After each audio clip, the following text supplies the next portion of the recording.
Baleen Human Simulation Center is a 12,000 square foot medical simulation center located on the 6th floor of the University of Buffalo Jacobs School of Medicine and Biomedical Sciences building.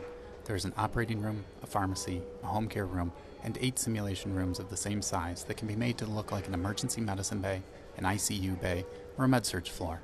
Each of these is equipped with a nurse call button, a code button, room air, O2, suction, and could have a hospital bed or other equipment moved into it.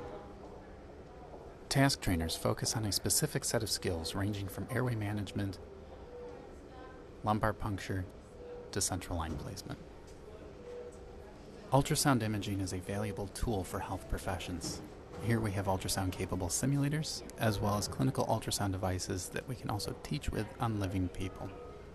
Our high-fidelity simulators include a labor and delivery simulator that can give birth, as well as a neonate, a baby, a child, and adult trainers. Here we see one of our adults in the operating room setting. Debrief conference rooms are available for didactics, to practice skills, or to view ongoing sessions in different areas of the center. Visit the New Simulation Request tab on our homepage to schedule an event.